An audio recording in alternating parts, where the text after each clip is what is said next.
It is Dynasty rookie wide receiver rankings for the upcoming 2025 rookie class. It is Combine Week, February 27th, Thursday. Wide receivers, I believe, are testing on Saturday, so we have a couple more days. But this is my early Dynasty rookie wide receiver rankings, breaking them into tiers, my top 20 guys. Now, a lot's going to change.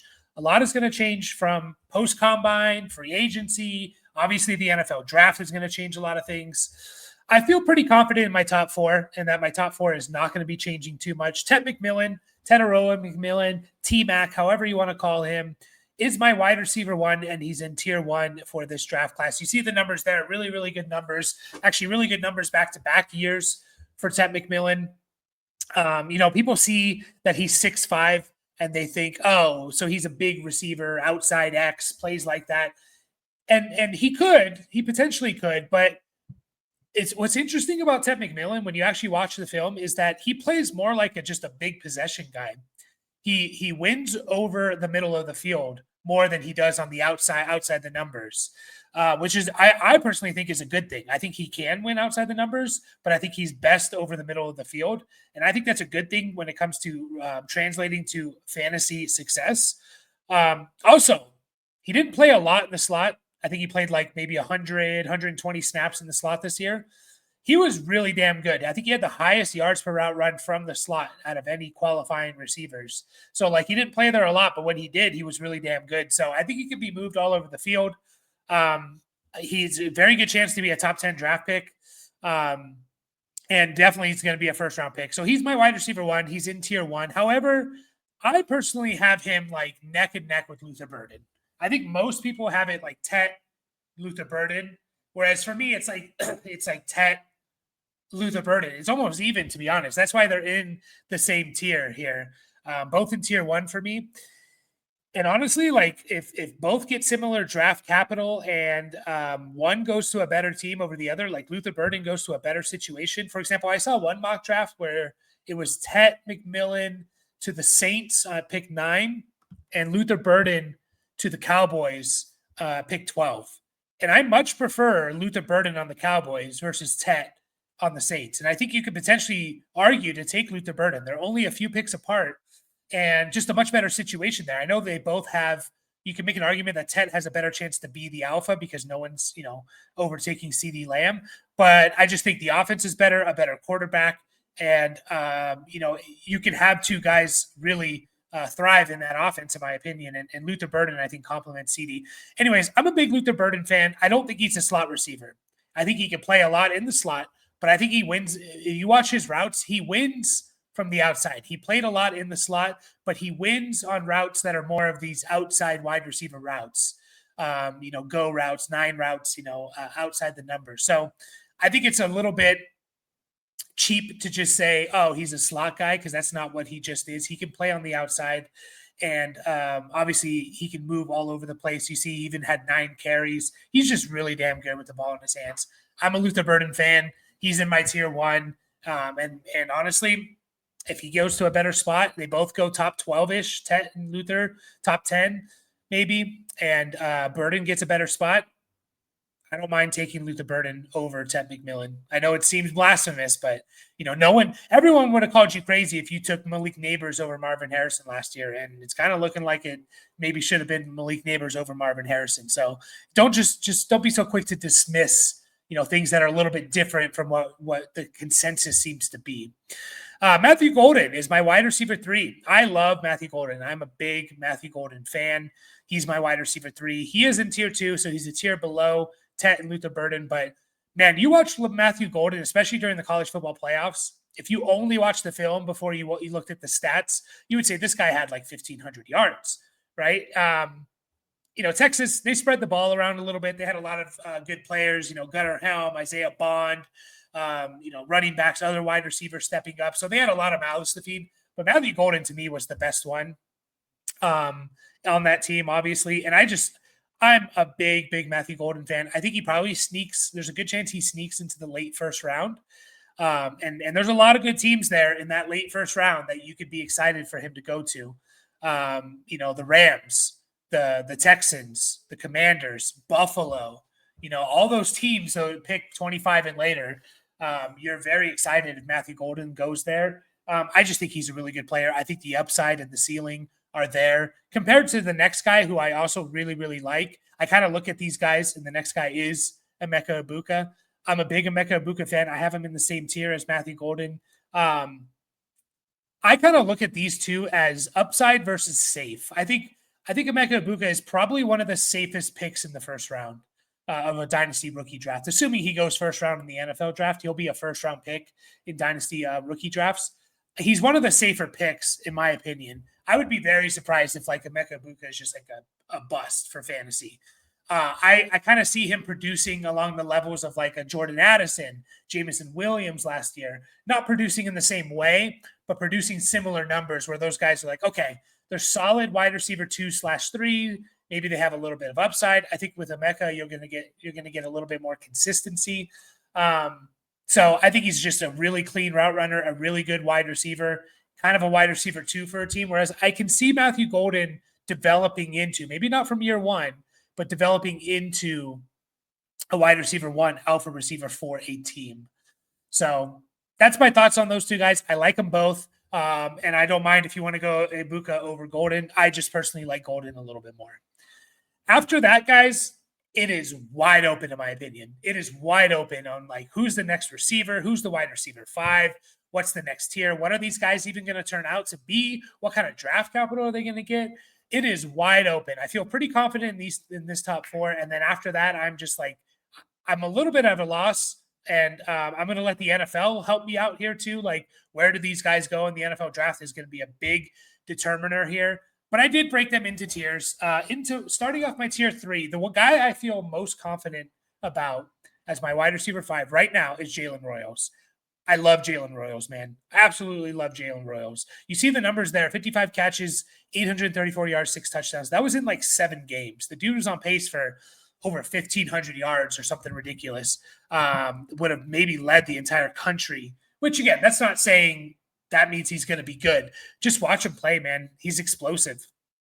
Watch him play. He's explosive with the ball in his hands. He's a pretty good route runner. He gets open. His separation grade is solid. It's not amazing, but it's good. And he was productive the last 2 years at Utah State. I'm a big Jalen Royals fan. My issue with him, if you watch, my mock draft videos and stuff like that, my issue with him is that he never seems to get mocked to a good spot. It's always like Ravens in the 3rd round, Cardinals in the 2nd round. It's like, man, give me on a team where I can see him being at least the number 2 target with a good quarterback, and I'm going to be excited about Royals. I feel very confident in him, talent-wise, being my wide receiver 5. I really do. I just hope he gets the draft capital. Jack Besh is my wide receiver 6 here, still in tier 3.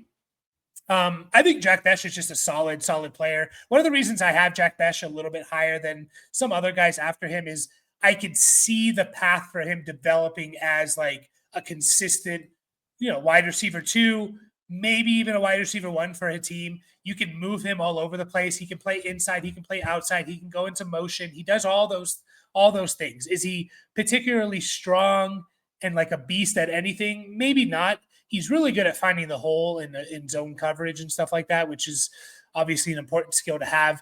He dominated at the Senior Bowl. That's all everyone was talking about was Besh. A lot of people think he's going to be a top 50 pick, which is kind of factoring into this as well. I think of a Besh and a lot of these guys really outside of the top 4. I kind of think of a lot of these guys as like wide receiver 2s for their team, as opposed to last year where you can see, these guys be wide receiver 1 for their respective teams. I don't really see that with a lot of them.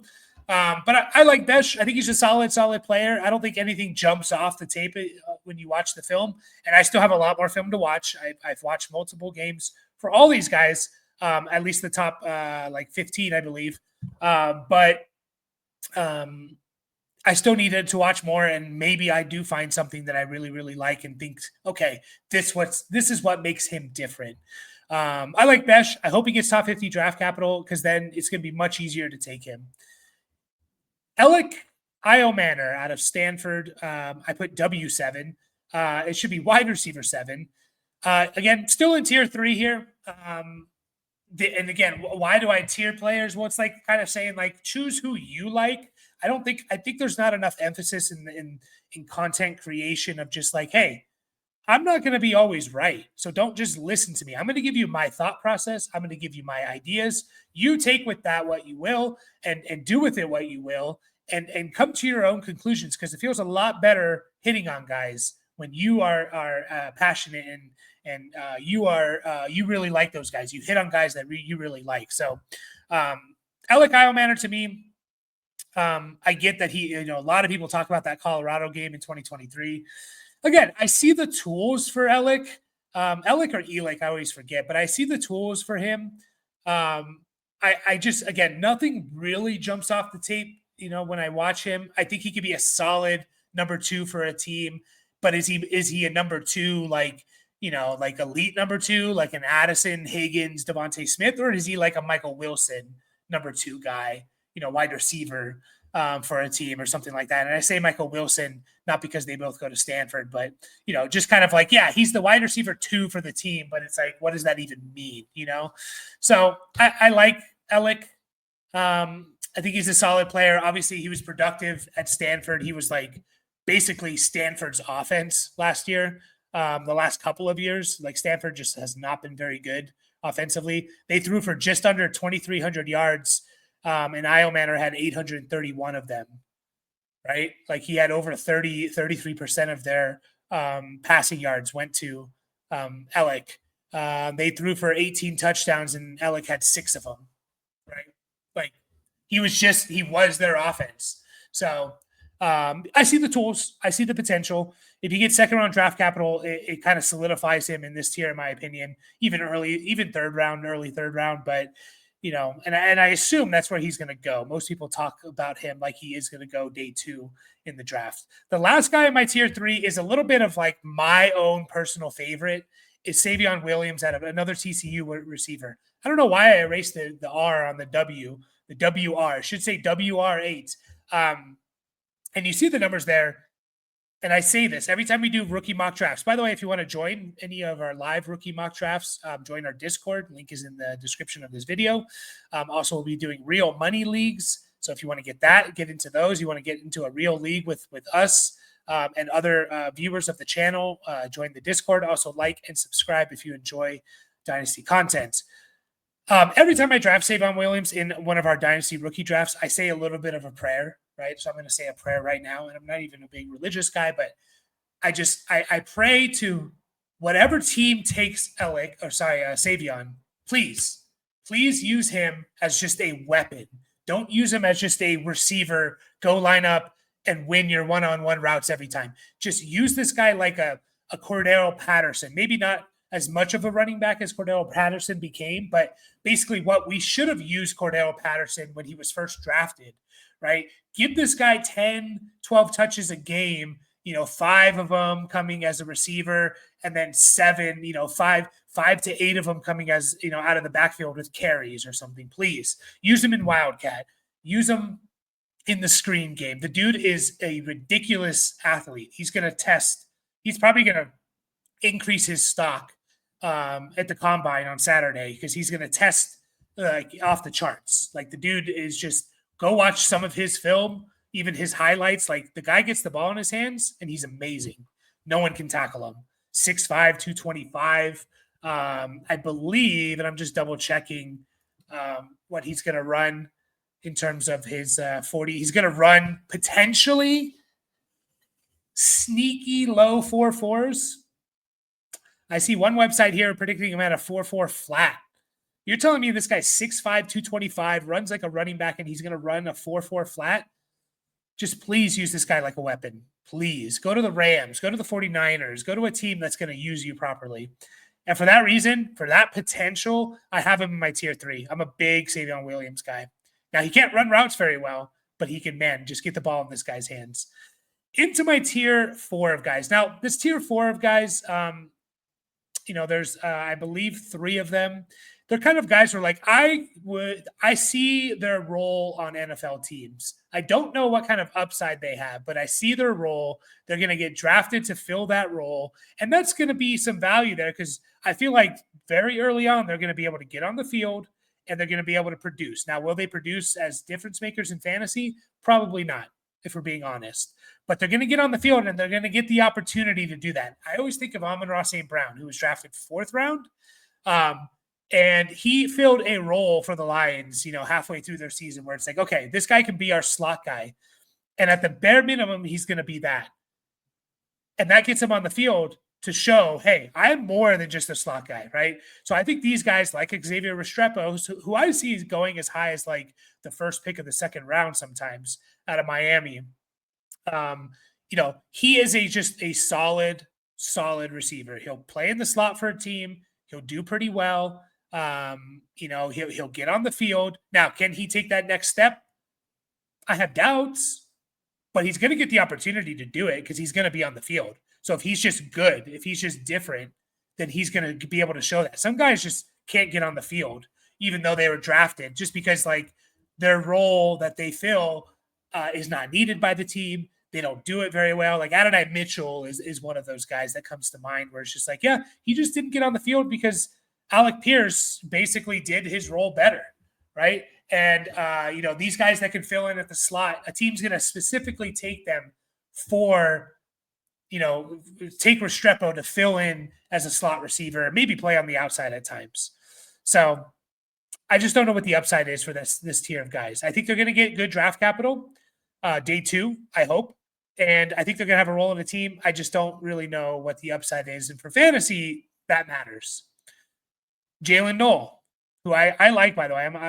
I like Jalen Noel more than his teammate, who's also in this tier. Spoiler. I like Jalen Noel. Like, I like the skill set. He reminds me a little bit of like a Josh Downs type of player. But we see what that means. What does that mean for Josh Downs? Like nothing, because he's not, you got to be on the right team. You just got to be on the right team that's going to throw the ball enough, have a good enough quarterback to where like multiple guys can be relevant. Because I don't think any of these 3 guys can be alpha wide receivers. I do think the other guys, Royals, Besh, Iomanner, they could develop into wide receiver 1s. I think they have the tools. Savion's a little bit different. He's a little bit of a special case. These guys, I would be very surprised if they develop into a number 1 for a team. But they could be good. They could be good number 2s, number 3s. It's just you got to be on the right team for that to matter. You got to be on the right team. Anthony Richardson, the Colts, is not the right team for Josh Downs mattering in fantasy. You put Josh Downs on the Bills, Josh Downs is awesome, right? You put Josh Downs on, the Chiefs, the Chargers, like he's awesome. Unfortunately, he's not, because he's on the Colts with Anthony Richardson. So Jaden Higgins is also here. I like Noel a little bit better, a little bit more than Jaden Higgins, but I see the potential for Jaden Higgins as well. So I'm not denying that at all. Both those Iowa State guys are interesting. I prefer Noel a little bit more. Into my tier 5. Now, tier 5 is guys where they have skills. They're going to have a fan club like this guy. They're going to have a lot of people that like these players because the numbers for some of these guys, specifically for Trey Harris, is off the charts.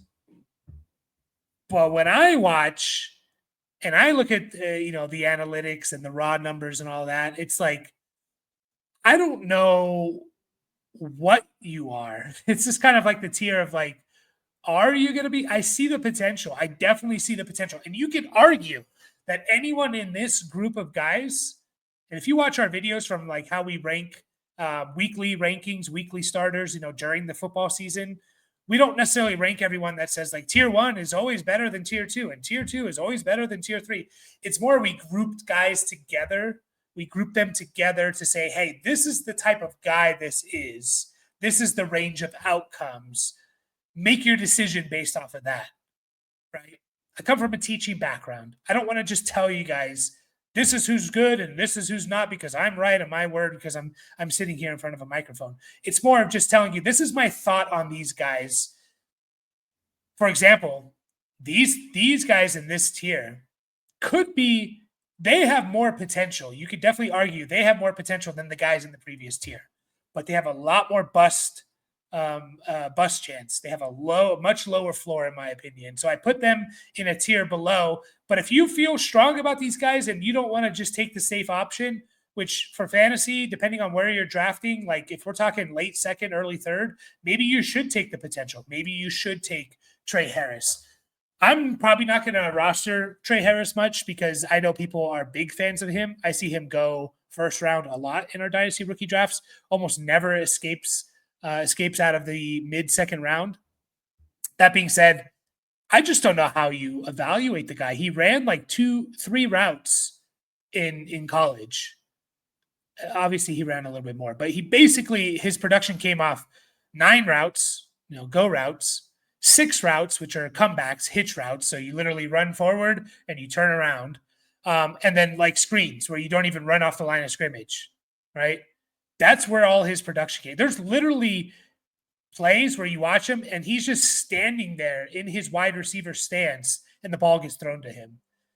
And so the numbers are through the roof. If you like yards per route run, it's through the roof.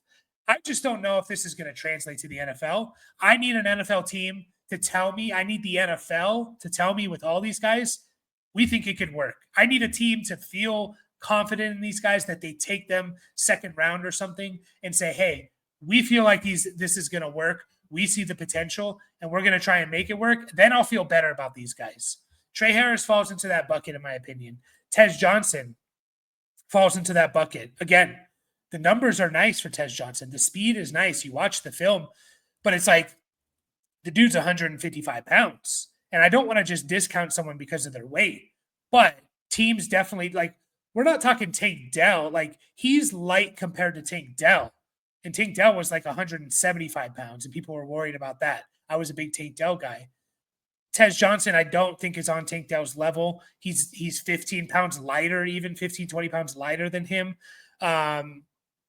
Is this Tutu Atwell? Is this Tank Dell? Is this T.Y. Hilton? Right? Like, is it one of those guys? Or is it like Tutu Atwell and I forget the other guy that came out a couple of years ago. So I just don't know. Like, I need the NFL to tell me, hey, we actually think this guy has a lot of potential. We're going to take him second round. Does that mean it's going to work? No. Tutu Atwell went in the second round. That really hasn't worked. He's a nice player, but hasn't worked for fantasy. But before I even think about drafting these guys in the second round, I'm going to need the NFL to tell me, hey, we do think it works. I'm going to need a team to tell me that. Same thing with Isaiah Bond. I'm less optimistic about Isaiah Bond because the dude just didn't produce. At least Trey Harris and Tez Johnson produced. And if you look at I went back and looked at this, all the fantasy, I think there's even a video about it, all the fantasy relevant wide receivers since 2010. So we're talking about the last like 15 years almost. All the relevant wide receivers, fantasy wide receivers since 2010. Basically, the one thing they had in common, it wasn't 40 time. It wasn't, 3-cone. It wasn't yards per route run. It wasn't, contested catch percentage. The one thing they all had in common was that they produced in college. There's like 2 guys that didn't produce in college that became successful in the NFL. It's Terry McLaurin and Jalen Waddle. Those are like the only 2 guys in like the last 15 years that didn't have a dominator rating of 20% or higher. They didn't give you at least 20% of their team's passing yards in college. Isaiah Bond is like not even close. And both those guys were pretty close, by the way. I think like 19% for Terry McLaurin and like, maybe around the same for Waddle. I can actually tell you right now, Waddle was 17% and he had 1 year of over 20%. Generally what you're looking for is the wide receivers that have a dominator rating of 20% or higher. Do you account for 20% of your team's passing offense, at least 20% or more? And all the guys who have been successful in the NFL over their college career hit that 20% threshold or went higher. Some as high as 30, 35%. The only 2 guys have been Waddle and Terry McLaurin. But Waddle had 1 season, his last year, where he put up 24% of his team's offense. Terry McLaurin was 20% his last year in college. Isaiah Bond hasn't had 1 year of hitting that dominator rating. He hasn't had 1 year. I think he's 4%, 19%, and then like 13%. So I'm just skeptical. I'm skeptical about Bond. Also, he's a speed guy. And I didn't feel this way with Worthy. I was a big Worthy guy because I saw Worthy win on multiple different routes. Isaiah Bond is like legitimately a speed guy, and those guys are really hard to rely on for fantasy. They really are. So I have him in this tier. I'm going to go through these last names pretty quickly here because a lot of this is going to change. And honestly, you could throw in 15 guys into this last year. I just wanted to cap it at 20, just some guys to kind of shout out and be like, hey, there's a bunch of other guys that are probably going to go day 3 in the NFL draft. Do your research on them. These are some guys that intrigue me just a little bit with numbers and film and stuff. Torrey Horton probably has the best chance, in my opinion, in this group to like get into those next tiers. Because Torrey Horton, you see the numbers, not great. But he missed a lot of time this last year. He absolutely dominated Colorado in 2023. He has some very intriguing qualities about him. Torrey Horton does. He gets open is the big one. That's my number one thing that I look for is your separation percentage. And are you separating? And Torrey Horton separates, which is key for me, especially on these like day 3 guys. I just want you to be able to separate. I was a big Jordan Whittington fan for that reason. And, Jordan Whittington for a 5th round pick was kind of a success. Torrey Horton put up some insane production numbers. 58% of his team's passing receiving yards in 2022. 58%. That's insane. Over 30 or more the last 3 years at Colorado, 30 for his career. Again, his separator, he gets open a lot. Only contested on 15% of his targets. So I'm a big Torrey Horton guy as like a sleeper type of player, day 3, late 3rd, 4th round pick in Dynasty rookie drafts. Pat Bryant is another one, a little bit of a bigger receiver here, productive as well in college. Again, probably going to go day 3. So there's a lot of guys that can go into this tier, but some intriguing qualities when I watch him play. Kyle Williams is another interesting one I want to watch more of. I think he's kind of like a sleeper in this draft as well. And not a lot of people, I don't know how many people are watching Washington State and really know Kyle Williams' name. But an intriguing guy, has decent size. He's like 6 foot 190 or something like that. But just productive, 5 years in college, productive each year, had a big year this last year at Washington State. So just someone to throw out there. Kobe Hudson is another one from UCF who, some things that I like about Kobe Hudson. Again, I've seen some people talk about him and think that he's pretty good, but just productive, man. Like it's about production here. Like the dude played 5 years at college and he was just like productive almost every single year outside of his first year, right? 23% he played at Auburn, 23% of their receiving offense, 28%, 30%, 30%, like just consistently productive. You normally don't see guys that be that productive for that long, especially that early on. So Kobe Hudson, another name here, Ty Felton out of Maryland. Interesting player as well. Again, these are all day 3, maybe even undrafted guys. There's a huge tier of these guys. We need more. We need more. Like it's way too early to predict anything about these guys until we know where they're going to go in the NFL draft, because that's going to tell us a lot. It is going to tell us a lot.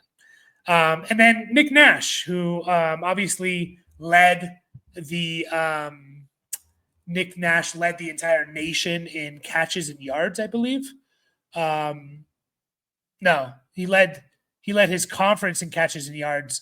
He led the nation in touchdowns, but it's just insanely productive. 104 catches, 1,382 yards, 16 touchdowns in 12 games. Like that's insane.